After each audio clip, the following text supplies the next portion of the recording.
Bonjour à toutes et bonjour à tous, je suis Patrick Riguet, alias Cipressa sur les réseaux sociaux. Je suis trader pour mon propre compte et spécialiste expert de l'Ishimoku Kinkoyo et en chandelier japonais et formateur aussi sur ces deux outils. Je vous souhaite la bienvenue pour cette nouvelle revue de marché. Je vais juste venir regarder avec le panneau des questions si tout le monde voit bien l'écran et m'entend bien. Son et image OK. Bonjour Gilles, bonjour David, Claude et Roberto. Je viendrai dire bonjour un petit peu plus tard à ceux qui vont maintenant arriver. Je dois vous montrer le traditionnel panneau d'avertissement sur les risques que comporte le trading, la spéculation sur devises, actions, futures, ainsi que tous les autres types de produits financiers. De ce fait, vous pouvez gagner ou perdre plusieurs fois le montant de votre capital initial. Ne mettez pas en jeu de l'argent que vous ne pouvez pas vous permettre de perdre, etc., etc. Il faut absolument que vous regardiez cet avertissement sur les risques. Pendant que vous regardez cet avertissement sur les risques, j'en profite pour vous rappeler que je ne suis pas ici pour fournir des signaux de trading, ni même donner des conseils en investissement. Je suis ici pour vous montrer comment est-ce que moi-même j'utilise l'Ishimoku. Et à ce titre, je montre toujours sur mon forum et sur le blog les trades que je prends en les annonçant en temps réel. Il n'y a pas longtemps, j'ai publié aussi mon track record depuis le début du mois de janvier, parce que c'est quelque chose qui nous est très demandé sur les réseaux sociaux. C'est normal aussi qu'en tant que formateur, je montre moi-même pour mon propre trading comment est-ce que j'utilise l'Ishimoku, à la fois en annonçant tous mes trades en temps réel et aussi en montrant de temps en temps les statistiques de mon compte de trading comme je l'ai fait il y a très peu de temps depuis début janvier 2018. Bonjour Christian, est-ce que vous pouvez encore me confirmer une fois de plus que tout est OK au niveau de la voix, du son et de l'écran? Donc je précise, tout le monde ne va pas comprendre, mais que je me suis appliqué à ne pas manger d'huîtres hier soir, selon vos bons conseils. Bonjour Brigitte, merci David. Ok, donc c'est parti. Donc on va commencer, puisque je disais que j'annonçais mes trades en temps réel sur le forum. Vous le savez si vous me suivez sur le forum. Bonjour Brigitte, il y a deux Brigitte, je suis très content. Bonjour. Donc j'ai annoncé ce matin en temps réel, comme d'habitude, être rentré sur la paire de devises AUD-USD. Donc je suis actuellement à moins 2,1 pips. Mon stop loss est à 0,7567, autrement dit un stop de 36,8 pips. Et mon TP, mon objectif, à 75 pips. Donc à quelque chose près, j'ai bien un ratio de 2 pour 1 et vous savez l'importance qu'a le ratio en trading. Donc maintenant aussi, la question peut-être est de savoir pourquoi est-ce que je suis rentré sur cette paire et qu'est-ce que je vise et pourquoi j'ai pas peur de la chute, etc., etc. Je vais faire une analyse complète, mais avant de faire cette analyse complète sur la UD-USD, pour vous montrer mon utilisation et mon interprétation de l'Ishimoku, donc je joue le jeu, hein, je perds souvent des trades, et quand je les gagne, vous le voyez, quand je les perds, vous le voyez aussi. Je vais vous dire en quoi va consister la revue de marché Ishimoku de ce mardi 24 avril. Une fois n'est pas coutume, je vais vous proposer des analyses et peut-être même des plans de trading sur les actions Danone, Altran, Hermès. On va aller regarder quelque chose d'intéressant sur Hermès, sur JC Deco, sur L'Oréal, sur Orange. Voilà ce que l'on va voir. Ensuite, nous allons regarder les paires de devises à UD-USD, ce qu'on va commencer par faire tout de suite. NZD-USD, Euro-USD, USD-Yen, ainsi que l'AUD-Yen. Et si vous avez des questions, vous n'hésitez pas à me les poser. J'en profite pour continuer à dire bonjour à toutes les personnes qui arrivent au fur et à mesure. Donc, si vous suivez mes analyses sur le forum, vous avez certainement lu oui, alors voilà, ça je vais le laisser parce qu'on m'a demandé pourquoi j'avais fixé mon TP à tel endroit, donc j'ai fait ça pour l'illustrer. Donc je vais être relativement rapide puisque normalement vous avez lu cette analyse sur le forum et si vous ne l'avez pas fait, vous avez encore la possibilité de le faire. Nous avons ici un canal haussier sur la paire AUD-USD, vous voyez, un premier point de contact tout à fait en bas à gauche de mon écran, là où je fais des petits ronds, donc on peut l'aligner, elle n'est pas super bien tracée, hein, souvent les gens s'embêtent avec ça, mais on n'est pas à 1 millimètre près. Nous avons ici des points de contact et un dernier point de contact actuellement, donc j'envisage un rebond, ne serait-ce que partiel, sur cette borne basse du canal, le tout aligné à un plat SSB ici, vous voyez, donc double niveau de support, et puis on peut constater aussi que c'est un support des prix. Par le passé, nous avons ici à gauche de l'écran une autre extension de SSB sur le même niveau, tout ça nous donne une conjonction de supports, et le tout dans une situation clairement de survente, dans le sens où les prix sont trop éloignés de la Tenkan-sen, et comme vous le savez, la Tenkan-sen a pour vocation de coller au prix, et lorsque les prix s'en éloignent trop, très souvent, ils reviennent en boomerang pour pouvoir corriger la survente ou le surachat. Donc la Tenkan-sen est un niveau de support résistance, mais c'est surtout et avant tout ce que personne dit, ou que très peu de gens ont compris et vu, c'est surtout et avant tout un super indicateur très fiable de survente ou de surachat. Bon, pour autant, il y en existe d'autres. Par exemple, vous savez que pour mon scalping, lorsque je fais du scalping très rarement, comme vous avez pu le voir sur le blog dernièrement et sur les dernières vidéos que j'ai publiées à ce sujet, où je l'ai fait en live devant vous, en tradant devant vous en live et sans aucun masque. Vous savez que j'utilise aussi les stochastiques dans mon scalping, donc elles sont sur l'écran. Et si vous ne connaissez pas cette particularité vis-à-vis de la Tenkan-sen, les stochastiques sont un excellent indicateur à associer notamment avec les chandeliers japonais de survente et de surachat. Mais vous avez aussi vu sur le forum que j'ai un plan aussi de vente, parce que il ne s'agit pas d'avoir un biais, comme vous avez pu voir mes discussions dernièrement sur Twitter.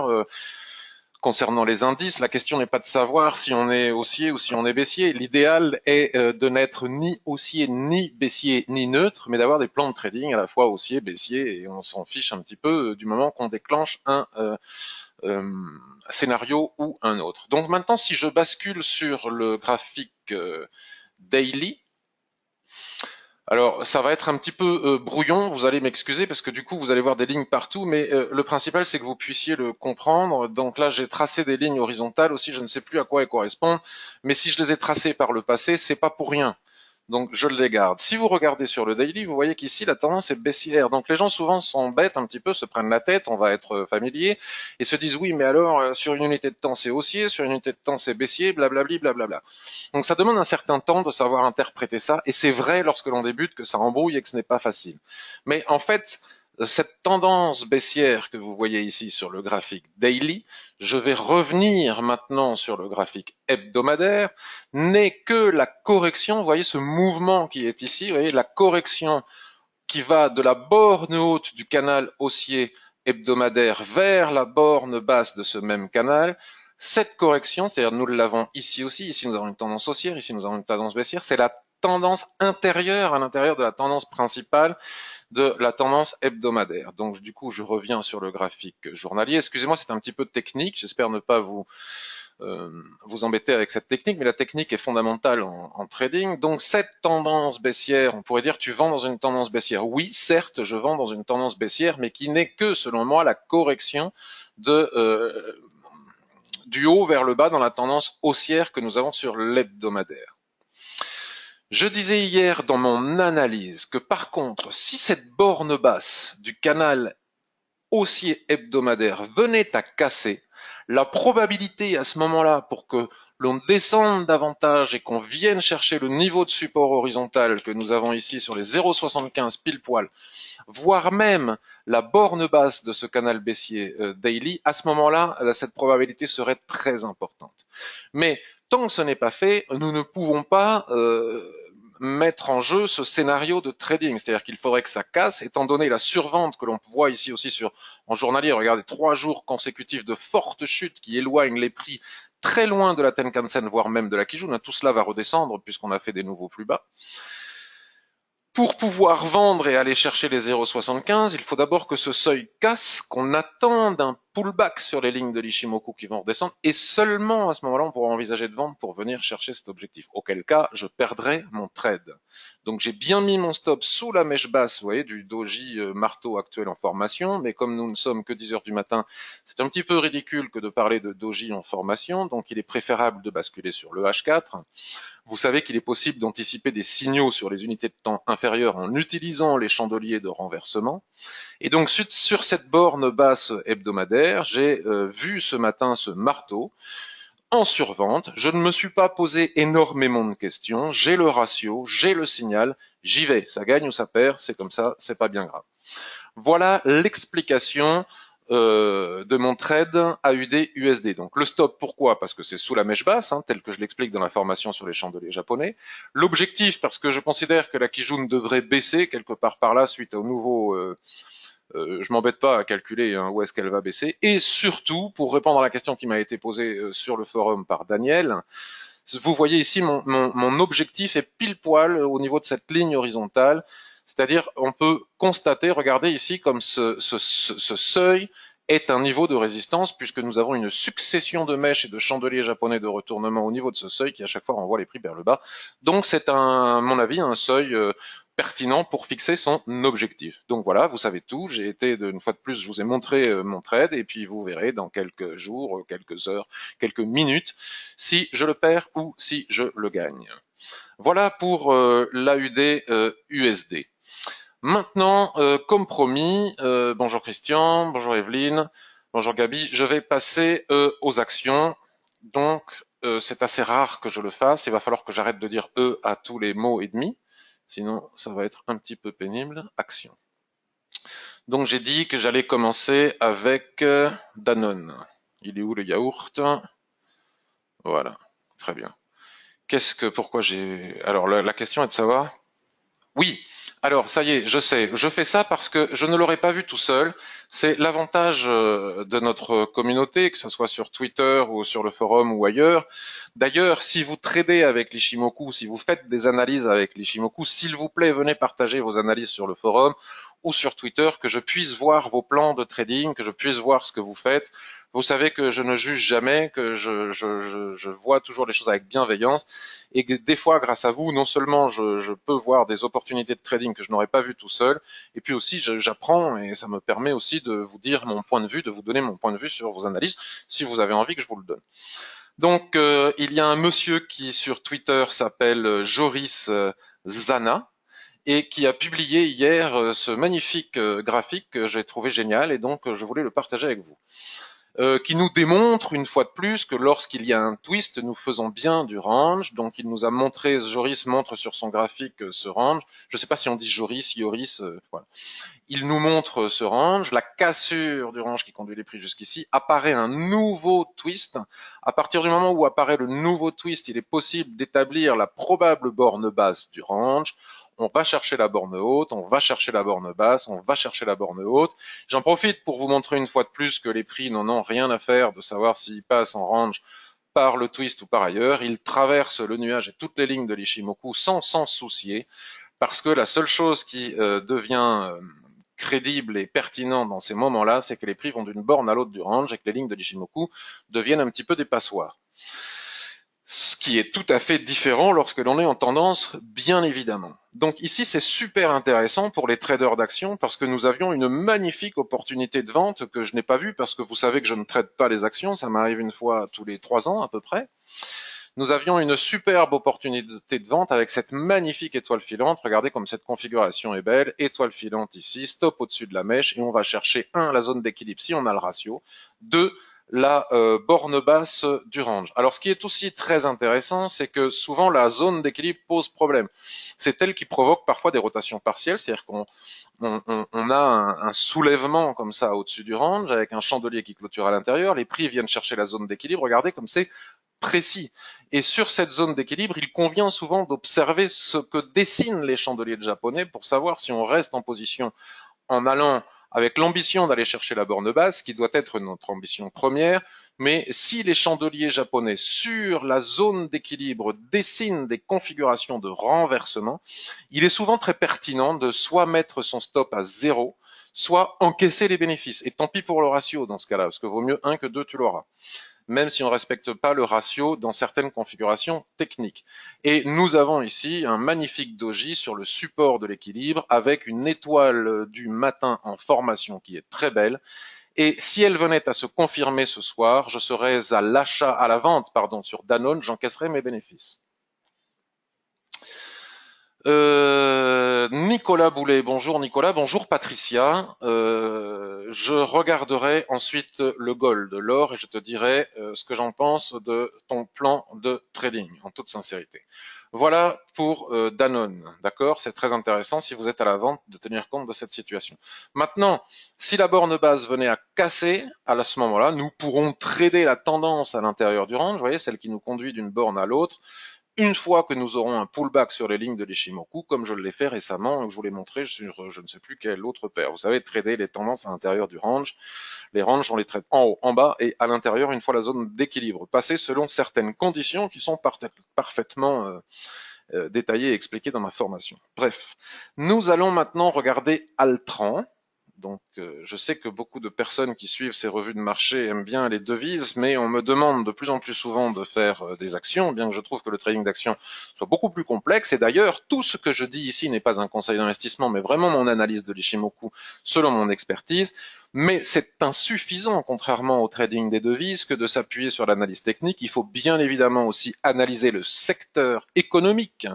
Donc, Danone, il faut analyser le secteur économique agroalimentaire et les informations concernant l'entreprise elle-même, les résultats. En ce moment, il y a des résultats qui tombent, il faut voir les dividendes, il faut voir les informations, les rumeurs, etc. Ça demande un travail tout à fait supplémentaire et l'analyse technique n'est pas suffisante pour trader les actions. Donc Altran, alors Altran c'est intéressant aussi parce que ça correspond à quelque chose que je vous dis très souvent. Parfois, il arrive que lorsque l'on casse une dérive latérale, vous voyez encore une fois, nous avions un twist, nous avions bien une dérive latérale. Ici, nous n'avons pas on ne peut pas considérer ce chandelier comme étant une pénétrante. Donc sur la borne basse ici, nous n'avons pas eu de chandelier de retournement, donc il n'y avait pas de raison d'entrer à l'achat tant qu'on n'a pas de chandelier de retournement. Et puis ça casse et ça re-rentre à l'intérieur du range. Et quand ça re-rentre à l'intérieur du range, les gens souvent me disent ah ben ça re-rentre à l'intérieur du range, donc j'achète pour viser le haut. Non. Dans les bouquins de chartistes, on appelle ça la ligne de coup. Vous voyez, ça casse la ligne de coup. Et très souvent, les bouquins de chartistes nous disent il y a un pullback ou un throwback sur la ligne de coup. Mais moi, je vous dis, c'est tout à fait insuffisant parce que nous pouvons constater très souvent que les prix effectuent leur repli, leur pullback ou leur throwback bien au-delà de la ligne de coup et généralement vont chercher soit la Kijun qu'il y a à l'intérieur du range, soit l'ancienne zone d'équilibre. Et regardez ici cette magnifique configuration en chandelier japonais qui n'était pas suffisante pour vendre puisque nous avons malgré tout un support ici, d'accord. Mais si ce support des 12,50 € venait à casser, à ce moment-là, l'idée serait de pouvoir reprendre une vente dans le sens de la tendance qui monte de beaucoup plus haut, hein, mais dans le sens de la tendance pour venir chercher le bas du canal qui est ici. Mais pour maintenant qu'on a décelé un plan de trading sur le journalier, vous savez qu'avec l'Ishimoku, la force de l'Ishimoku, c'est de nous donner beaucoup moins de signaux que d'autres outils d'analyse technique, mais des bien meilleurs signaux. Bien évidemment, Ishimoku n'est pas un outil d'analyse technique, un indicateur pour les impatients. C'est un indicateur pour les patients. Donc on retrouve notre configuration ici sur la zone d'équilibre et regardez ici comme c'est intéressant de constater que le repli que nous voyons sur le daily s'effectue ici sur le graphique hebdomadaire qui confirme notre signal de vente probable à la condition que ce chandelier confirme le doji que nous avons ici. Donc on n'est pas obligé d'attendre la clôture hebdomadaire, on peut le faire dès la clôture journalière. C'est-à-dire que si les prix viennent à casser ce niveau ici, je pense qu'avec un stop au-dessus de la mèche haute et en visant le bas du canal, nous pourrions entrer à la vente. Donc ce n'est pas un conseil d'investissement, ce n'est que mon analyse. Mais il faut toujours quand même avoir une vérification supplémentaire. Et c'est, vous allez voir, c'est là où joue la force de l'Ishimoku. Donc on va retracer ici notre canal, hein, ce que l'on peut tracer sur une unité de temps, on peut bien évidemment la tracer sur toutes les unités de temps. Donc ici, nous avons un probable signal de vente en formation. Ça ne mange pas de pain que d'aller vérifier sur l'unité de temps supérieure, c'est-à-dire le mensuel, voir si cela se confirme. Et là, patatras, nous voyons que, tiens, j'ai l'impression d'être un doubleur de dessin animé, patatras, c'était bien mignon. Euh, nous voyons que l'analyse que nous venons de faire sur le daily et le journalier n'est pas confirmée, n'est pas validée sur l'unité de temps immédiatement supérieure qu'est le mensuel, parce que quel que soit le signal que nous pouvons obtenir sur les unités de temps journalières ou hebdomadaires, si il n'y a pas de validation, s'il n'y a pas d'espace suffisant à la fois pour les prix ou pour la Chikuspan pour valider ce signal, alors il faut s'abstenir, ne pas être frustré et ne pas rentrer. Donc le signal de vente que je décèle avec force, et les chandeliers japonais avec sur daily et weekly, ne peut pas être exécuté tant que les prix sont soutenus par un plat Kijun dans une tendance haussière. D'accord? Donc toujours vérifier sur les unités de temps supérieures si la validité du signal des unités inférieures peut être validée. Et ici, ce n'est pas le cas. Ce serait totalement idiot. Peut-être même allons-nous avoir une pénétrante. Ce n'est qu'un retracement. Vous voyez, la tendance baissière que l'on voit sur les unités de temps inférieures n'est qu'un retracement de ce que l'on voit ici sur le mensuel. Donc tant que les prix restent au-dessus de la Kijun-sen ici et ici, il n'est pas possible d'envisager de vendre malgré les signaux que nous voyons sur daily et weekly. Voilà, je vous dis ça, je ne donne pas de cours Ishimoku, mais souvent on me dit oui, quand tu fais tes revues de marché, tu parles trop de ta formation, mais enfin vous constaterez aussi que je vous donne des billes sans pour autant vous inciter à acheter quoi que ce soit. Hein. Ça, c'est des choses qu'il faut savoir et que je suis en train de vous apprendre ici totalement gratuitement et avec beaucoup de joie et de plaisir. Nous allons maintenant aller jeter un œil sur le luxe. Donc ce monde se porte merveilleusement bien, nous dit-on. Alors il est où Hermès? Alors attendez, le voilà. Donc pendant que des gens ressentent des difficultés sur notre planète et dans notre pays, le secteur du luxe, lui, ne semble pas avoir de difficultés majeures, puisque nous sommes ici sur un graphique mensuel et nous constatons, même si on se met sur de l'annuel, voilà, nous sommes en train, les prix sont en train de battre, mais enfin ce truc est incroyable. Regardez le luxe quand même, hein, on a beau nous dire ce qu'on veut, bon bref, je ne suis pas ici pour faire de la politique économique, mais c'est quand même un indicateur et un révélateur. Ça se porte parfaitement bien. Regardez cette tendance hallucinante des plus hauts historiques en plus hauts historiques. Donc les gens qui ne sont pas rentrés sur Hermès et qui voient partir la fusée se disent mais est-ce que je pourrais pas moi aussi en profiter? Donc vous savez que il ne faut jamais avoir la volonté. Tiens, j'aurais pu l'utiliser ce graphique pour illustrer la partie Kijun-sen hein, qui s'entrelace dans une ligne de tendance, c'est magnifique. Vous savez qu'il ne faut jamais se précipiter à la vente ou à l'achat sur accélération haussière ou accélération baissière, d'autant plus lorsque les prix sont trop éloignés de la Tenkan-sen. C'est exactement ce que je viens d'expliquer en introduction avec l'AUD USD et ce qu'on verra aussi tout à l'heure avec le NZD USD. Donc maintenant, il est trop tard à mon avis pour entrer à l'achat ou alors sinon il faut accepter de subir un fort retracement qui pourrait conduire les prix au moins jusqu'à 418 euros. Donc 100 euros de retracement, c'est pas rien. Alors si vous achetez une action, ça va, mais si en général on n'achète pas une action. Et donc là, la question qui se posait autrefois sur le SP500, sur le Dow Jones, etc., quand je n'ai plus de ligne de l'Ishimoku à gauche de mon écran parce que je bats des records historiques, quand je n'ai pas de support à droite de mon écran au niveau de l'Ishimoku, je fais comment pour fixer mes prochains objectifs? Donc dans ce cas-là, il y a un outil qui fonctionne très très bien parce que tout le monde l'utilise, tout le monde est d'accord. Ici, il est parfois difficile aussi d'avoir des lignes chartistes qui vont donner des indications. Tout le monde utilise le même outil et vous savez que plus on est nombreux à utiliser le même outil, contrairement aux idées reçues, plus ça marche, puisque c'est une question de psychologie de masse, le trading. Donc nous allons utiliser un outil qui va très très bien dans ces cas-là, c'est les extensions ou expansions de Fibonacci. Donc on prend la dernière jambe de hausse, on va chercher le dernier retracement principal et ça nous donne les niveaux de Fibonacci. Et donc on constate s'ils sont pertinents ou pas. Donc là ici on peut constater que je les ai parfaitement bien tracés puisque regardez, chaque niveau de Fibonacci a été parfaitement bien travaillé. Ici nous avons eu un niveau majeur et c'est pas pour rien, hein, regardez, c'est pas pour rien que les prix ont mis une certaine quantité de mois a cassé ce niveau en force le mois dernier, c'est le niveau de 100% d'extension de Fibonacci. Et donc maintenant, les prix se dirigent vers les 535,6 points, autrement dit les 161,80% d'extension de Fibonacci. Donc nous ne sommes plus très loin de l'objectif, donc il serait un petit peu ballot d'acheter en surachat alors que nous avons un objectif jusqu'ici. Et puis après, on peut même, puisque là je vous parle de grosses unités de temps, puisqu'on parle actions, les actions on les traite pas sur du 15 minutes, hein, comme on peut le faire avec des devises. Donc c'est la raison pour laquelle je suis sur des graphiques. Je ne descends rarement, voire jamais en dessous du daily quand je parle action. Ok. Donc là, à mon avis, la meilleure possibilité, c'est d'attendre un pullback, soit sur le niveau des 100% ici. Il est très probable que la Kijun-sen ici qui accélère rattrape son retard, et puisque nous faisons de nouveaux plus hauts au cours des 26 périodes, dernières périodes, et puis là, si on clôture aussi dans quelques jours le mois d'avril avec ces nouveaux plus hauts, la Kijun-sen va remonter très probablement sur le niveau des 420, voire un peu plus, on verra bien, je ne vais pas m'embêter à faire le calcul.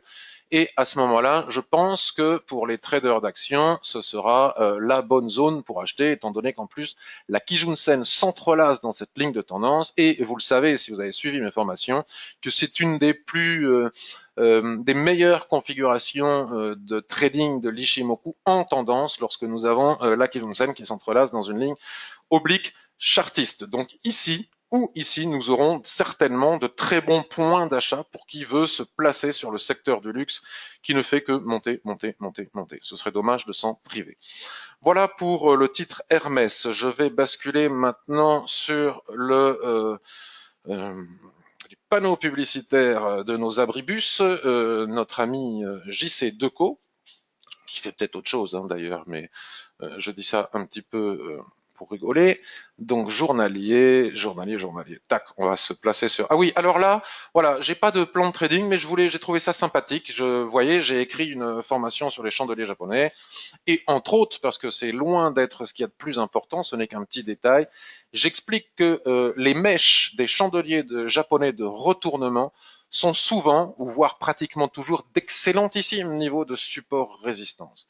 Donc même si vous n'avez pas de ligne de l'Ishimoku, même si vous n'avez pas de ligne Chartis, vous n'avez rien du tout, mais vous voyez qu'ici nous avons un marteau doji qui fait sa mèche sur ce niveau, vous pouvez à coup sûr tracer une ligne en extension à partir de ce niveau et vous dire que la probabilité pour que ce niveau fasse support ou résistance à l'avenir, lorsque les prix reviendront le tester, sera fortement probable.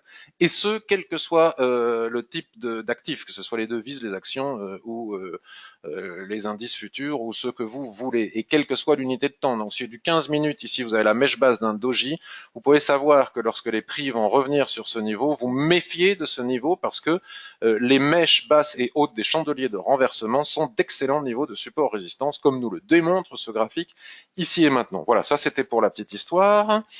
Je suis sur quoi là? C'est qui? C'est quoi? C'est Decaux. Il me reste L'Oréal et Orange. Donc L'Oréal. Qu'est-ce que j'ai vu sur L'Oréal? L'Oréal. Commencer par le mensuel. J'ai marqué, puis basculer sur l'hebdomadaire. Alors, le mensuel. Parce que tout à l'heure, vous voyez, nous avons fait tous les chemins mènent à Rome hein, avec l'Ishimoku, comme j'aime à le dire.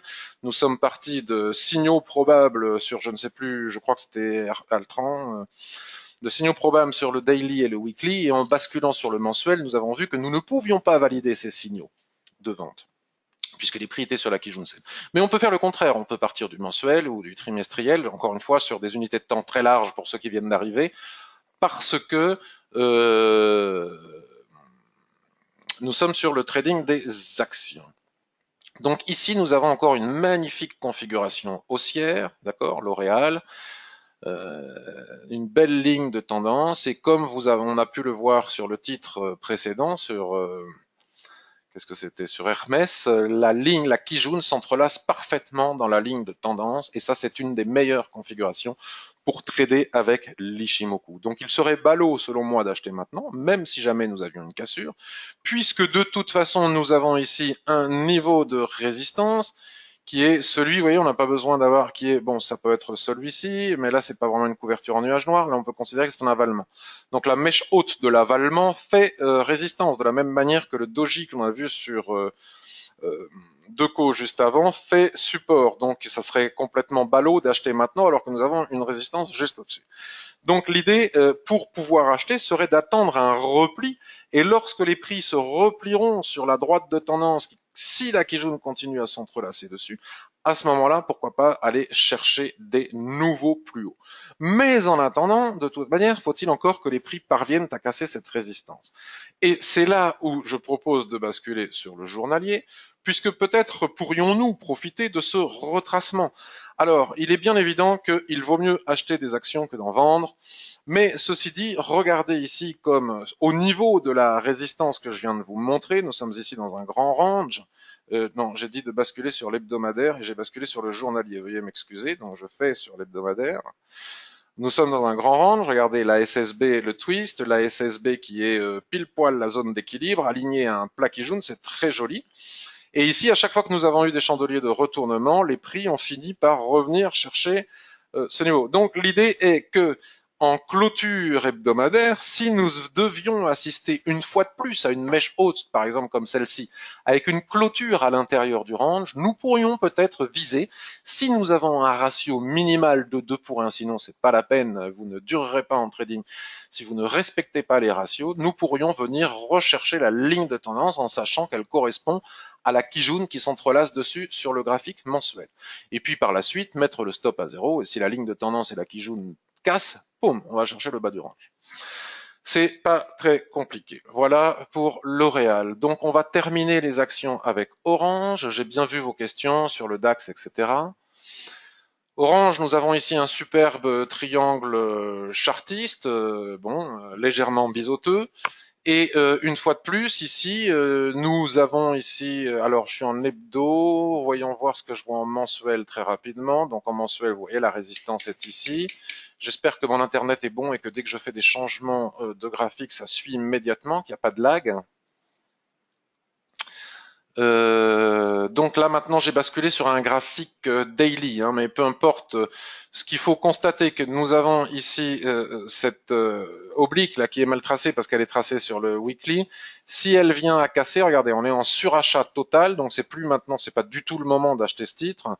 Et si ici nous venions à assister à des chandeliers de retournement, comme nous pouvons le constater ici, vous voyez, succession de pendus, doji, étoiles filantes, patati patater, ça pourrait renvoyer ici aussi les prix à minima sur la zone d'équilibre, voire sur l'oblique qui est ici. Donc surveillez la clôture pour les traders d'actions.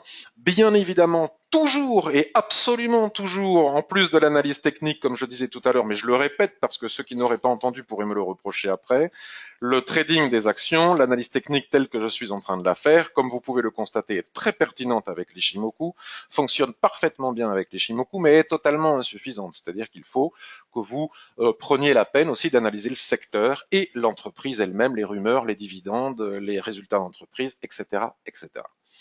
Voilà pour le trading des actions. Je vais regarder si vous avez des questions.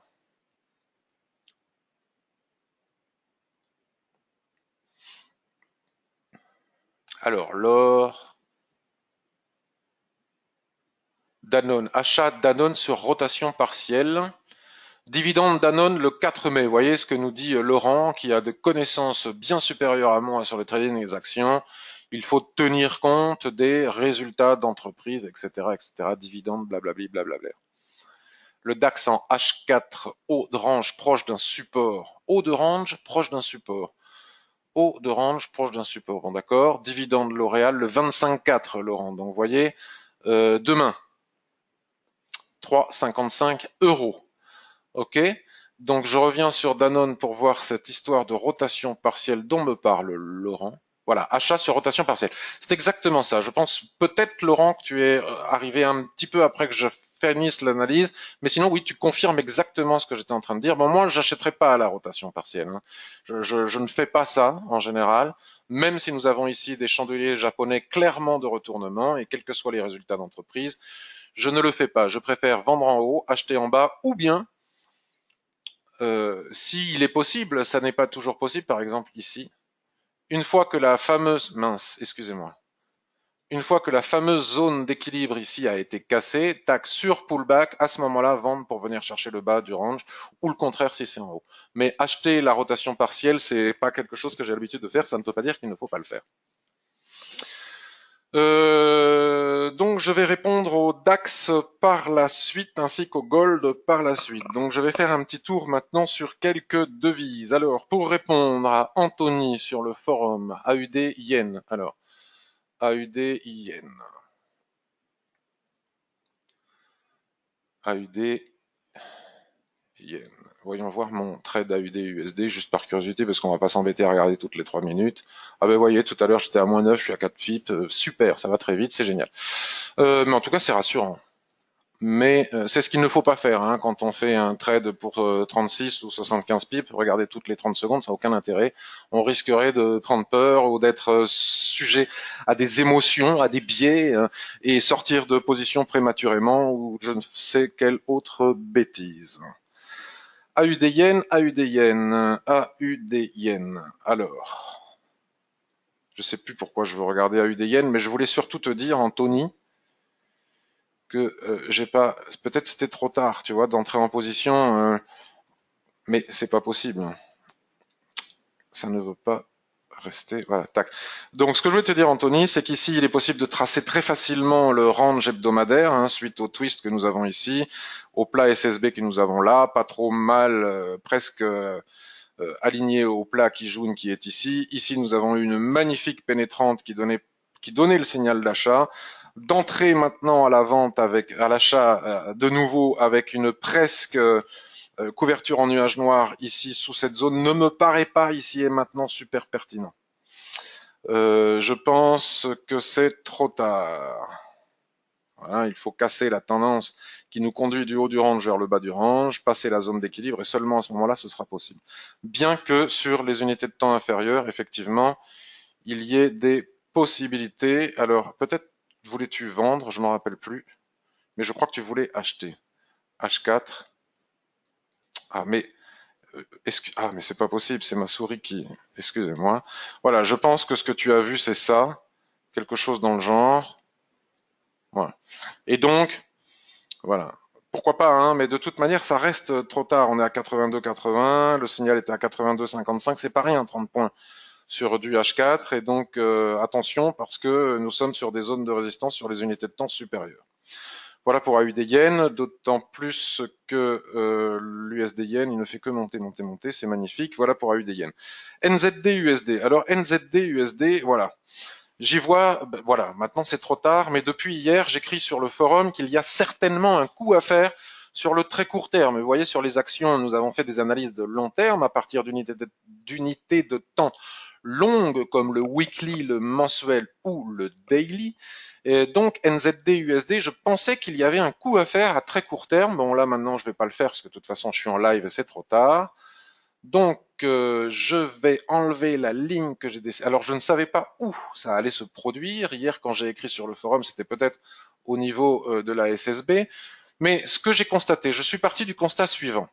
Regardez cette chute phénoménale. Ouais, cette baisse phénoménale, cette incroyable montée du dollar. D'accord? Donc là, on casse le range. Donc théoriquement, on a un nouveau signal de vente. Mais vous êtes d'accord pour voir avec moi que la survente est totalement excessive. Que tôt ou tard, il va y avoir un rebond. Alors, je ne dis pas pour faire du swing trading, mais pour faire quelques points. Donc, c'est souvent une configuration qui marche bien. On vous dit sur les réseaux sociaux, on ne vend pas un couteau qui tombe, blablabla, ha. Mais à condition que on ne sache pas bien repérer les seuils majeurs. Mais à partir du moment où on sait repérer les seuils majeurs et avec l'aide des chandeliers japonais, il y a souvent des points à prendre avec les couteaux qui tombent ou les je sais pas quoi qui montent. Regardez ici, on va agrandir ce graphique au maximum. Nous savons que nous sommes dans une situation de survente totale. Regardez comme les prix sont éloignés de la Tenkan-sen. Si on a un doute, on peut regarder les stochastiques. Et ici, je vais prendre mon outil droite, je vais essayer de l'aligner parfaitement sur ma Kijun ici. Et vous savez que même en range, si les lignes de l'Ishimoku sont des passoires, ça ne les empêche pas de réagir malgré tout, surtout lorsqu'on est dans une situation de survente ou de surachat, de réagir malgré tout. Donc maintenant que j'ai tracé ma Kijun-sen ici, je bascule sur le H4 juste pour la route. Alors pour le H4, c'est peut-être pas suffisant, mais tôt ou tard, ça va rebondir. Alors je ne dis pas qu'il faille prendre un risque inconsidéré, mais souvent, si vous êtes trader de court terme, alors là c'est possible qu'il y ait un léger décalage, hein, c'est les mèches. Souvent, si vous avez sur un seuil majeur, après un couteau qui tombe, une dégringolade très importante, après une dégringolade ou une montée très importante, si vous avez un chandelier japonais de retournement explicite, ce qui n'est pas le cas ici. On ne peut pas considérer que ce chandelier soit une pénétrante. Il l'est presque, mais presque n'est pas suffisant. Mais si nous avions eu une mèche basse, par exemple, sous la Kijun que j'ai tracée sur le graphique weekly, une mèche basse avec un marteau, admettons, à ce moment-là qui clôture par ici à 0,71, il est très souvent possible dans ce type de configuration d'entrer très rapidement à l'achat et poum, aller chercher la Kijun M15 à 0,7119. Donc admettons que nous ayons eu une mèche et un marteau, ce qui n'est pas le cas ici, il y a 20 points à prendre. Et 20 points à prendre en intraday, c'est beaucoup puisque vous savez qu'on ne gagne pas de l'argent ou on n'en perd pas en fonction de la quantité de pips. On peut gagner 20 pips et gagner beaucoup plus d'argent qu'un gars qui en gagne 150. Vous le savez très bien, ça c'est une question de pourcentage par rapport au capital. Voilà une petite astuce que je vous délivre ici et c'est la raison. J'en parle parce que j'en ai parlé hier sur le forum. Donc c'est pour développer un peu mieux ce dont je parlais sur le forum. Donc pareil avec AUD-USD et pareil, et c'est pas pour rien que j'ai acheté même si c'est sur du plus long terme, là où j'ai acheté AUD-USD, et même si je le perds, tant pis. Maintenant, on va regarder Euro-USD, puisque Euro-USD me provoque une certaine frustration. Alors après, il faut apprendre en trading à vivre avec les frustrations, parce que si on n'accepte pas la frustration en trading, c'est un petit peu comme le tennis, auquel j'ai joué pendant de très longues années, je ne peux plus maintenant, mais j'ai joué pendant de très longues années. Si on n'accepte pas la frustration, il faut arrêter le tennis, les échecs et le trading. Ça fait partie des choses. Vous savez que ça fait maintenant au moins 3 mardis de suite, en live ou en différé pour mardi dernier à cause des huîtres, que je vous montre ce triangle. Et 3 mardis de suite que je dis le jour où il casse dans un sens ou dans l'autre, c'est hyper facile. Il y a des analyses parfois, vous voyez, mon analyse AUD-USD au début de ce webinaire, elle est sympa parce qu'elle est technique et donc moi j'aime bien ce qui est technique et ça me fait plaisir de faire quelque chose de technique. Mais quand on peut faire des analyses simplissimes, c'est encore mieux. Donc là, le triangle n'est pas bien tracé, mais ce n'est qu'un détail. Donc je dis depuis des semaines et des semaines que le jour où ça casse dans un sens, ben c'est pas compliqué. On a la borne basse du range qui est ici, PIM 1,2180, ou la borne haute du range 1,25. Et que peut-être il est possible de le faire en intraday. Mais et ça, c'est ce qui arrive souvent et ce qui est un petit peu désagréable avec le trading, mais il faut faire avec, et c'est une question de patience, il faut envisager le trading sur un long terme et non pas un court terme. Vouloir gagner à court terme, finalement, n'apporte pas grand-chose. C'est au bout d'un an qu'on fait le bilan ou de quelques mois. Sachant que nous avons une réunion de banque centrale, des annonces de banque centrale et une conférence de presse de Mario Draghi jeudi prochain, il était vraiment compliqué de faire quoi que ce soit sur l'euro USD. Ça va commencer la volatilité sur l'euro USD. Nous ne sommes que mardi, mais risque de commencer dès maintenant. Et c'est pas pour rien que nous avons une cassure ici. Il faudrait faire attention. Ça pourrait être un piège des gens qui rentrent à la vente et puis qui se font renvoyé vers le haut suite à Mario Draghi jeudi. Donc on n'attend pas grand-chose du discours du président de la Banque centrale, puisque la réunion importante et la décision importante c'est en juillet, mais tout le monde, tous les spéculateurs du monde entier veulent essayer, c'est ce qu'ils font. Hein. Nous, moi j'en suis pas capable, mais eux, les gros, ils en sont capables, puisque c'est comme ça qu'ils se battent aussi entre eux. Ils vont essayer dans le discours de deviner si telle phrase veut plutôt dire que le QE va ralentir ou qu'au contraire on va continuer à ne pas le ralentir parce que l'inflation n'est pas suffisante, blablabla. Bla, bla, bla. Et en fonction de ce qu'ils vont essayer de déceler dans le discours, ce qui n'est souvent pas forcément vrai, il va y avoir de la volatilité intraday, donc c'est compliqué maintenant d'acheter sur la borne basse ici du range. De toute façon, nous n'avons pas eu le ressaut, mais même si nous avons un ressaut d'ici à jeudi, je trouve que c'est compliqué d'acheter et c'est bien dommage parce que c'est une superbe configuration. À la fois la vente après là sur la cassure, bien évidemment sur une unité de temps inférieure, hein, on ne vend pas un chandelier en cours de. Mais ici, je crois que nous avons eu des signaux d'achat sur le 15 minutes ou le 1 heure hier. Je vais basculer sur le 1 heure. Donc là, on a la cassure, il n'y a pas de pullback, il n'y a pas de throwback. Donc ça se trouve, j'ai même pas raison d'être frustré. Bon, de toute manière, il n'y a pas vraiment de raison d'être frustré parce que l'idée c'était de sur cassure et pullback. Il n'y a pas vraiment eu de pullback. Donc là, il y a des signaux de retournement, vous voyez, doji, etc. sur cette ligne basse, mais je ne pense pas qu'il soit pertinent de toucher à l'euro USD d'ici à jeudi. Et c'est un petit peu pareil pour le DAX d'ailleurs. Soit dit en passant que nous allons aller voir maintenant. Alors, les indices. Vous avez peut-être suivi le débat que nous avons eu avec Monsieur Chéron sur Twitter, bon, où nous n'étions pas d'accord, ou en tout cas peut-être que nous sommes d'accord, mais c'est difficile de dire qu'on est d'accord ou pas d'accord, c'est peut-être une question d'unité de temps. Bon, moi je dis depuis des semaines, depuis des jours, je dis la chose suivante, c'est que on n'achète pas, comme je n'arrête pas de le dire depuis le début de cette revue de marché, on n'achète pas sous résistance des chandeliers japonais de retournement formés ou en formation et le tout en surachat. Quoi qu'on en pense, quel que soit notre biais, qu'on pense que ce soit très haussier, que nanani nananer, ça ne se fait pas, c'est tout. C'est une règle à respecter. Si on ne respecte pas les règles de base de l'analyse technique, alors où va-t-on? Donc on va commencer par le SP500 et donc je vous montrais depuis, vous l'avez suivi ce débat sur Twitter et vous avez vu aussi mes analyses sur le forum. Moi ce qui m'intéresse c'est pas d'avoir raison, c'est de montrer que les Shimoku et les chandeliers japonais eux ont raison.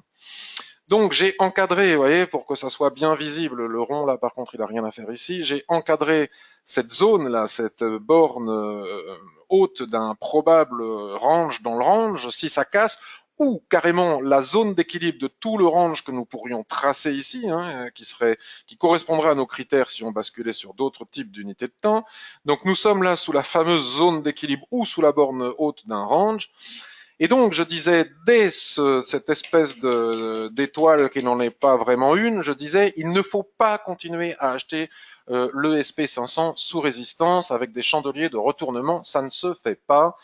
Et bon, visiblement, tout le monde n'était pas d'accord avec moi, mais en tout cas, moi, ce qui me fait plaisir, c'est que les chandeliers japonais et l'analyse technique ne trompent pas. Donc, nous sommes ici en total surachat dans le sens où les prix sont trop éloignés de la Tenkan-sen. Les stochastiques sont totalement en surachat. Nous avons ici une première étoile qui n'est pas encore une étoile filante parce que la mèche ne fait pas tout à fait 2 fois la taille du corps du chandelier, mais enfin, ceci dit, il faut pas être bébête non plus, puis l'avalement qui a confirmé, et entre-temps, on a perdu 500 points. Donc, on peut toujours m'expliquer que ça va repartir à la hausse. Je doute qu'il y ait des gens qui aient acheté ici qui avaient un stop de 500 points. C'est ça dont il s'agit. Parce que faire une analyse et dire, voilà, les prix, s'ils cassent ce niveau, vont probablement aller ici, c'est haussier, c'est à l'achat, il faut continuer les achats, c'est facile, mais le trader, lui, il met pas un stop de 600 points. Donc, au minimum, il faut attendre que ça se replie. Et moi, mon point de vue, c'est qu'il faut attendre que ça casse, que ça se replie, et seulement à ce moment-là, nous pourrons aller chercher les points hauts qui sont au-dessus à 2800. Bon, on va pas en faire un roman. Basculons sur le Dow Jones pour voir que c'est exactement la même chose. Ce qui a été dit sur le SP500 forcément se retrouve sur le Dow Jones.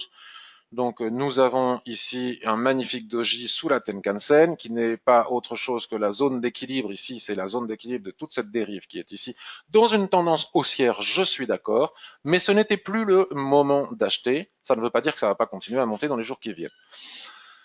Notre ami le DAX, j'ai dit exactement la même chose. Donc nous sommes mardi, j'ai commencé à dire ça mercredi dernier. Nous avons ici la borne basse de ce range. Souvenez-vous déjà quand on était arrivé ici, tout le monde voulait vendre. Et moi je disais non, il ne faut pas vendre puisque nous avons ici un magnifique support. Qui va renvoyer les prix à minima sur la zone d'équilibre du range. C'est exactement ce qui s'est passé. Et si cette zone d'équilibre casse, à ce moment-là, après throwback, nous pourrons viser le haut du range. Pour le moment, elle n'a pas cassé. Et les prix, malgré tout, ont retracé à partir du moment où j'ai dit cela. On n'achète pas des chandeliers de retournement. On va basculer sur le graphique daily. On va matérialiser la zone ici. On va basculer sur le graphique daily. Paf, on va aller voir le graphique journalier, le revoilà, c'est une ESSB ici. Ouais, je disais, on n'achète pas des chandeliers de retournement en surachat, prix éloigné de la Tenkan-sen, sous une résistance. Donc nous étions au moment où on a eu ce débat à 12 654. On ne peut pas dire qu'il y a eu une correction de fou furieux de 100 points. Ici, les stops auraient pu tenir, mais quoi qu'il en soit, ça ne se fait pas. On respecte les règles. Donc on attend soit que les prix retracent sur des lignes de l'Ishimoku, soit que ça casse et qu'on ait un throwback pour aller chercher les zones suivantes. Bon, ici, les gens qui avaient un stop de 100 points, ils seraient encore dedans, mais attention. Donc là, on est sous résistance. Donc sous résistance, ben, on s'abstient, on attend. Et il est probable que Draghi ait quelque chose à nous dire aussi sur. Donc là, je pense que commencer à trader le DAX maintenant, vu la configuration, je continue de penser que ce n'est pas pertinent. Alors, je parle pas de 15 minutes, de 1 heure ou comme ça, hein, je parle à partir du H4. Quoi. Vous voyez ici, voilà, les chandeliers de retournement, il nous renvoie à la Kijun. Bon, et là, maintenant, nous sommes à nouveau sous résistance, ça ne s'achète pas. Ça ne veut pas dire que ça va pas casser. Les gens qui vont me dire ah ouais t'as vu ça a cassé, j'ai acheté, j'ai pris 200 points, tralala. Oui d'accord c'est bien mais ça ne se fait pas. Voilà c'est comme ça. Après chacun fait ce qu'il veut. Le CAC 40 lui surperforme, c'est certainement à cause des actifs que nous avons vus tout à l'heure. Donc ici il a dessiné un doji aussi quand le SP500 est sous résistance et qu'il retrace et qu'il y a un doji, même si les gens après me disent ah bah tu vois ça a monté. Ben oui, mais moi je ne le fais pas, je ne l'achète pas. En tout cas sur les indices américains et sur le DAX, nous avons bien fait de ne pas le faire. Et je pense qu'il est utile d'attendre maintenant. Je pense avoir fait le tour de la question, donc maintenant je reviens à vos questions. DAX H4, me dit Stéphane. Haut de range, proche d'un support. Alors, on va revenir DAX H4. DAX H4, haut de range, proche d'un support. Oui, c'est ça. C'est à suivre, mais à suivre après la BCE. Là, pour le moment, c'est prématuré.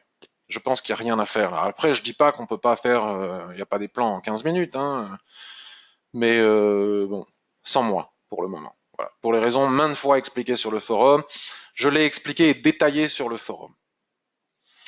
Donc, il y avait une question de Nicolas sur le gold. Bonjour Patrick, j'attends pour acheter le bas du range sur l'or.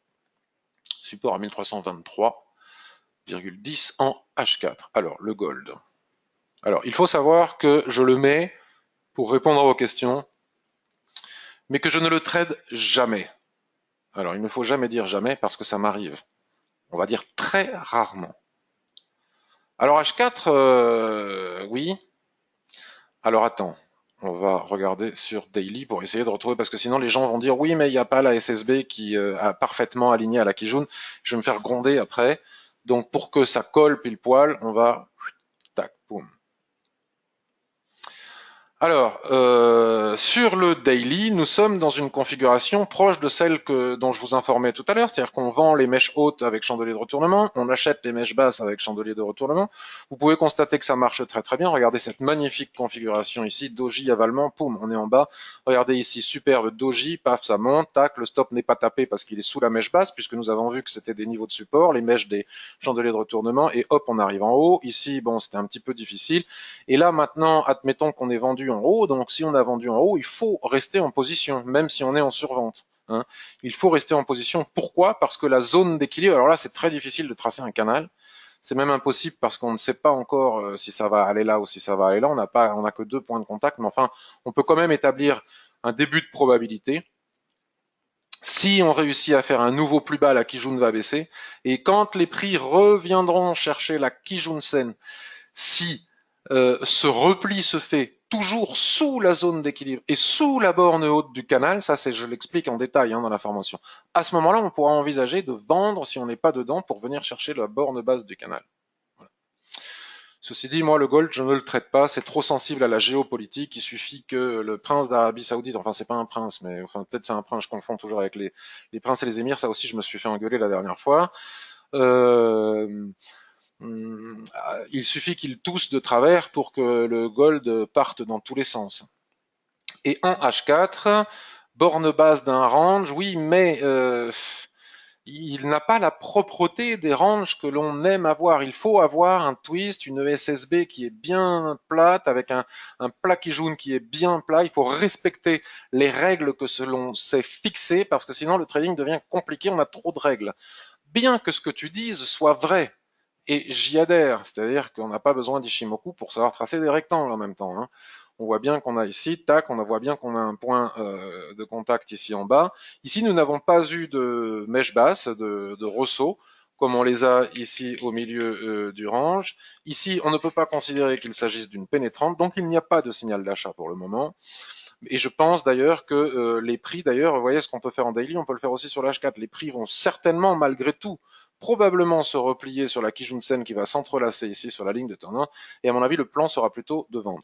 Mais sans moi, je trouve que c'est beaucoup trop volatile et beaucoup trop difficile à trader pour moi. Voilà mon analyse du gold. Avec plaisir, Nicolas. Après, c'est pas parce que je le dis que ça se passe comme je le dis. Est-ce que vous avez d'autres questions?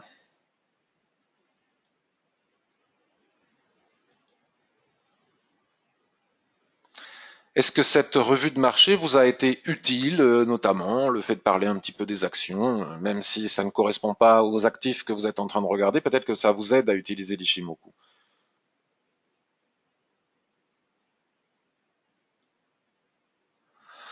Ok, merci à toi Claude. Merci Christian, c'est avec plaisir, qui est content que je fasse enfin un peu d'action pour les traders des actions. Peut-on voir le SP500? Tu viens d'arriver peut-être, Joël, parce que je viens de l'expliquer. Alors il faudra que tu regardes sur YouTube la rediffusion pour avoir l'analyse complète de USP500, je l'ai déjà faite. Merci Pedro, merci Gilles, Crystal Clear, merci. Alors,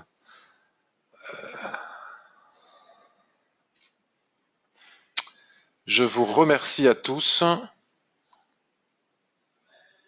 Brigitte me demande de lui parler du twist sur le DAX. Alors Brigitte, le twist sur le DAX. Ouf, quelle unité de temps s'il te plaît Brigitte?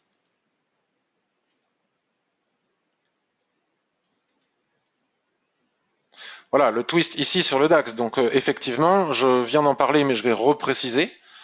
C'est bien que de me le dire. Voilà. Tac, le twist sur le DAX.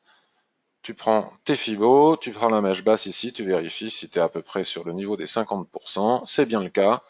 Donc, mon range est bien tracé. Donc, si nous avons ici un soulèvement, une mèche haute avec clôture à l'intérieur du rectangle, la probabilité pour que les prix, comme je l'ai dit sur le forum, il faut aller voir le forum, hein. J'ai fait une analyse complète sur le forum où je dis que la probabilité pour qu'il y ait un retracement jusqu'à 12 200 points ne serait pas étonnante. Bien évidemment, ça va dépendre du SP500 et ça va aussi dépendre de Draghi jeudi. Et probablement que si cette zone casse, nous pourrions revoir ici les 11 211 points. Maintenant, si nous n'avons pas la configuration que je viens de décrire ici, et que nous avons une cassure, à ce moment-là, après throwback, nous pourrons, et c'est là où je serai d'accord avec les gens qui continuent à le voir haussier, parce que c'est vrai, nous pourrons revenir chercher les 13 500 qu'il y a ici. Merci Gann, merci Roberto, merci Brigitte, Patrick. Je vous souhaite une excellente fin de journée. Je vous lis en même temps. Et merci de m'aider à faire connaître ce travail en retweetant sur YouTube, en parlant sur les réseaux sociaux, en commentant YouTube, en mettant des pouces vers le haut. Et surtout, j'attends de vous que vous participiez au forum. Je vous remercie beaucoup. À bientôt. Excellente journée à tous et vraiment merci de me permettre de faire ces revues de marché et de me permettre de passer un bon moment en votre compagnie. Bye bye, bonne semaine.